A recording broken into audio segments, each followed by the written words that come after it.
எல்லாம் என்ன பண்ணுறீங்க? இன்றைக்கி என்ன ஒரு குட்டி கதை. ஒரு காக்கா கூட்டத்தில் வந்து ஒரு கழுகு குஞ்சு பொரித்து வச்சுருந்துச்சான்.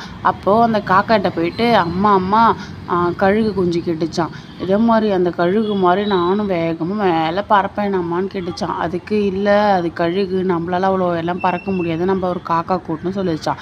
சரின்னு சொல்லிட்டு நம்மளும் காக்கா கூட்டணும்னு சொல்லிட்டு நம்மளால பறக்க முடியாது சொல்லிட்டு இது வந்து அப்படியே இருந்துச்சான். காலங்கள் போச்சான், சிறகுகள் முறிச்சிச்சான்.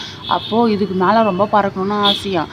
அதனால என்ன பண்ணுச்சான், இது பறந்து மேலே போயிட்டு இருந்துச்சான். அப்போ காக்கா கூட்டம் சொல்லிச்சான், இவ்வளோ நம்ம பறக்க முடியாது, நம்ம உயிருக்கு ஆபத்து சொல்லிச்சான்.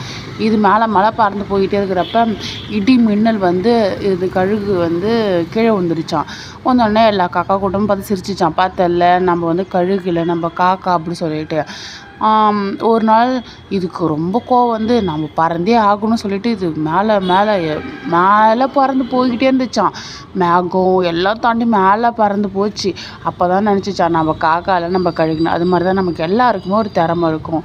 நம்மளால் இதான் முடியும் அதான் முடியும் நம்ம யோசிக்கவே கூடாது. நம்மளால் என்ன முடியுமோ அப்படின்னு நம்ம நினைக்கக்கூடாது. நம்மளாலையும் முடியும். இப்போது எல்லாருக்குமே 2 கை 2 கால் ஒரு தலை தானே இருக்குது, நமக்கும் அதானே இருக்குது. நம்மளால முயற்சி பண்ணுங்கள், கண்டிப்பாக முடியும். உங்களுக்கு என்ன தோணுதோ அதை அப்போ செஞ்சுருங்க. நாளைக்கு இன்னைக்கு அப்படின்னு யோசித்து தள்ளி போட்டாலே அது அப்படி தான். ஓகேவா? பிடிச்சிருந்தா லைக் பண்ணுங்கள், சப்ஸ்கிரைப் பண்ணுங்கள். தேங்க்யூ, பை பாய், ஹாப்பியாக இருங்க.